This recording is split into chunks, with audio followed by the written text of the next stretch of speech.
माननीय supreme court के जजों को निर्णय करना चाहिए कि मंदिर पहले थे तो मंदिर के बगल में मस्जिद बनाने की, मकबरा बनाने की क्या ज़रूरत थी। काशी विश्वनाथ मंदिर के बगल में ज्ञान वापी मंदिर था।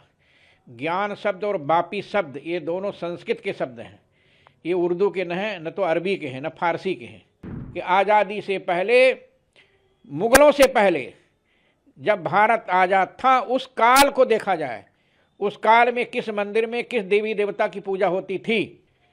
15 अगस्त 1947 में जब देश आज़ाद हुआ तो आज़ादी के बाद जब पार्लियामेंट प्रारंभ हुई तब गृह मंत्री सरदार वल्लभ भाई पटेल ने एक प्रस्ताव रखा था कि आज़ादी से पहले जिन स्थानों को मुग़लों ने या अंग्रेज़ों ने तोड़कर क्षतिग्रस्त किया, ऐसे स्थानों को पुनः उसी रूप में प्रतिष्ठापित किया जाए।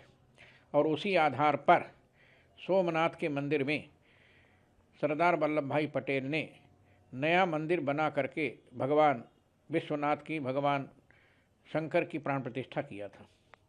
उसी आधार पर पंडित जवाहरलाल नेहरू ने भी एक प्रस्ताव रखा था जिसमें कहा था कि हम अंग्रेज़ों की गुलामी के चिन्हों को देखने के बाद हम उनको हटाएंगे।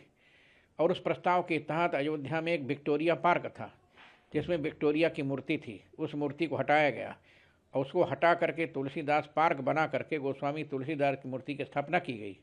मेरा कहना था कि गुलामी के काल में अंग्रेज़ों ने और मुग़लों ने जो हिंदुओं के साथ अत्याचार किया, उस अत्याचार को रोकने के लिए ये अध्यादेश पर्याप्त है। इस अध्यादेश के आधार पर माननीय सुप्रीम कोर्ट के जजों को निर्णय करना चाहिए कि मंदिर पहले थे तो मंदिर के बगल में मस्जिद बनाने की, मकबरा बनाने की क्या ज़रूरत थी। काशी विश्वनाथ मंदिर था, मंदिर है, मंदिर रहेगा। काशी विश्वनाथ मंदिर के बगल में ज्ञान वापी मंदिर था। ज्ञान शब्द और वापी शब्द ये दोनों संस्कृत के शब्द हैं, ये उर्दू के न हैं, न तो अरबी के हैं, न फारसी के हैं। महात्मा गांधी के हे राम का देश है। महात्मा गांधी की छाती में आज भी उनकी समाधि में हे राम लिखा हुआ है, तो हम हे राम शब्द का परित्याग नहीं कर सकते।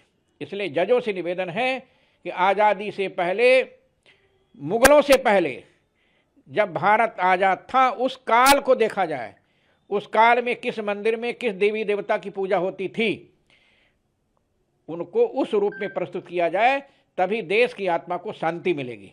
मेरा यही निवेदन है कि जजों को इतिहास पढ़ना चाहिए, पुराण पढ़ना चाहिए, वेद पढ़ना चाहिए।